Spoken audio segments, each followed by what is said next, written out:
جو vegetarian society ہے، سبزی خور سوسائٹی، اس کی طرف سے یہ اعتراض کیا جاتا ہے کہ مسلم دنیا اپنے تلذذ کے لیے اور اپنے ٹیسٹ کے لیے جانوروں کو جو کہ جاندار ہوتے ہیں ان کو ذبح کرتے ہیں، ان کو تکلیف دیتے ہیں، ان کو دکھ اور درد دیا کرتے ہیں۔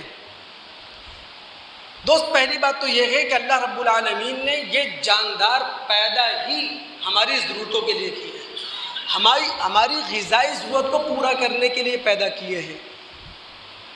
ان کو اللہ رب العالمین نے ہماری خدمت میں لگا رکھا ہے۔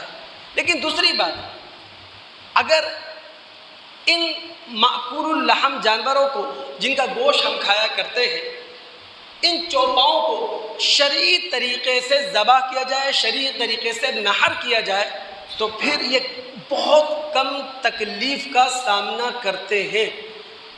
اب شرعی طریقہ کیا ہے کہ جانور کی حلقوم اور کھانے کی نالی پر چھری چلائی جائے، یا جانور کی حلقوم اور گلے کی جو رگیں ہیں اس پر چھری چلائی جائے۔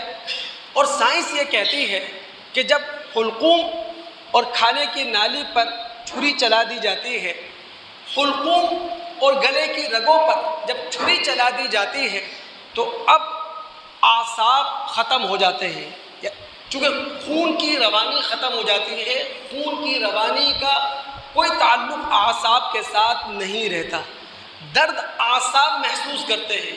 جب رگیں کٹ گئی، جب حلقوم کٹ گیا، جب کھانے کی نالی کٹ گئی، تو اب اعصاب ٹھنڈے ہو چکے ہیں۔